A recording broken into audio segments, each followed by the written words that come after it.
இன்றைக்கி நமக்கு 3 box ragi biscuit தான் ஆர்டராக வந்திருக்கு. அண்ட் இவங்க நம்மக்கிட்ட ப்ரௌனி ஆர்டர் பண்ணியிருந்தாங்க. அண்ட் அந்த டைம் பேசும்போது தான் சொல்லியிருந்தாங்க, இந்த மாதிரி என்னோடய குழந்தைக்கும் சரி எனக்கும் பிஸ்கெட் ரொம்ப பிடிக்கும். பட் ஆனால் வெளியே ஹெல்த்தியர் பிஸ்கெட்டாக இருந்தாலுமே ஆர்டர் பண்ண அவ்வளோ ட்ரஸ்டபுளாக இல்லை அப்படின்னு சொல்லியிருந்தாங்க. அண்ட் அப்போ தான் நம்மக்கிட்டையுமே என்கொயரி பண்ணியிருந்தாங்க, நீங்கள் இந்த மாதிரி பிஸ்கெட்ஸ்லாம் பண்ணுவீங்களா அப்படின்னு கேட்டிருந்தாங்க. பிகாஸ் இது வரைக்கும் அவங்க நம்மக்கிட்ட ப்ரௌனிஸ் மட்டும்தான் ஆர்டர் பண்ணி வாங்கியிருப்பாங்க. அண்ட் அது இல்லாமல் க்ரீம் கேக்ஸ் ஆர்டர் பண்ணுவாங்க. அண்ட் இப்போ தான் இவங்க நம்மக்கிட்ட ராகி பிஸ்கெட் ஆர்டர் பண்ணுறாங்க. நம்மளும் நான் பண்ணுவேன் அப்படின்னு சொன்னதுனால எனக்கு 3 பாக்ஸ் ராகி பிஸ்கெட் வேணும் அப்படின்னு கேட்டிருந்தாங்க. இது இவங்களுக்காக மட்டும் கேட்கல, இவங்களோட ரிலேட்டிவ் பசங்களுக்காகவும் சேர்த்து தான் இவங்க நம்மக்கிட்ட ஆர்டர் பண்ணியிருந்தாங்க.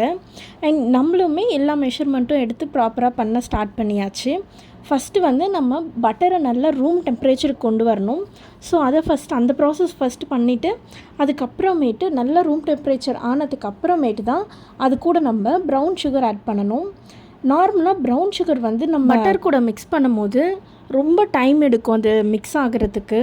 ஒரு குட்டி குட்டி லம்ஸ் மாதிரி அது இருந்துகிட்டே இருக்கும். ஸோ அதுக்காக நான் வந்து மிக்ஸி ஜாரில் நல்லாவே கிரைண்ட் பண்ணிக்கிட்டேன்.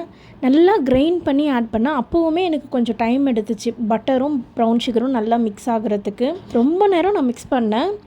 லாஸ்ட்டாக நமக்கு நல்லாவே பட்டரும் சுகரும் மிக்ஸ் ஆகிடுச்சு. அண்ட் ஸ்டார்டிங்கில் நம்ம ஆட் பண்ணும்போது இருந்ததுக்கும் இப்போ இருக்கிறதுக்கும் நல்லாவே டிஃப்ரென்ஸ் தெரியும். இது நல்லா மிக்ஸ் ஆனதுக்கப்புறம் நம்ம வந்து ராகி ஃப்ளவர் ஆட் பண்ணி நல்லா மிக்ஸ் பண்ணிக்கலாம். இது வந்து நம்ம ஹேண்டில் மிக்ஸ் பண்ணணுன்னு கிடையாது, ஸ்பேச்சுலா வச்சு நம்ம மிக்ஸ் பண்ணிக்கலாம். ஸோ கொஞ்சம் கொஞ்சமாக ஸ்பேச்சுலா வச்சு மிக்ஸ் பண்ணும்போது கடைசியாக நமக்கு அந்த டவ் மாதிரி ரெடி ஆகிடும், சப்பாத்தி மாவு மாதிரி ரெடி ஆகிடும். அண்ட் இதை வந்து நான் 3 போர்ஷனாக ஸ்ப்ளிட் பண்ணிக்க போகிறேன். ஏன்னா 3 பாக்ஸ் கேட்டதுனால 3 போர்ஷனாக ஸ்ப்ளிட் பண்ணிட்டா எனக்கு கட் பண்ணி பேக் பண்ண ஈஸியாக இருக்கும் அப்படின்றதுக்காக. அண்ட் இதை கிளிங் ராப் போட்டு 15 மினிட்ஸ் ஃப்ரிட்ஜில் வச்சாச்சு. இதுக்கப்புறம் நமக்கு தேவையான ஷேப்பில் வந்து நம்ம பிஸ்கெட்டை கட் பண்ணிக்கலாம். நான் சும்மா ரவுண்ட் ஷேப் மாதிரி கட் பண்ணி அதில் ஒரு சின்னதாக டிசைன் மாதிரி கொடுத்துக்கிட்டேன். அண்ட் இதை 15 மினிட்ஸ் ப்ரீஹீட் பண்ணி வச்சுருக்கிற ஓவனில் நம்ம பேக் பண்ணி எடுத்துக்கலாம். அண்ட் இது வந்து டோட்டலாக 2 டைம்ஸ் பண்ணுற மாதிரி இருக்கும். இதே ப்ராசஸ் வந்து 2 டைம்ஸ் ரிப்பீட் ஆகிற மாதிரி இருக்கும். ஏன்னா நமக்கு இன்னும் ரிமைனிங் பேட்டர் இருக்குது. எல்லாமே ஒரே டைமில் வந்து நம்மளால் பேக் பண்ணி எடுக்க முடியாது.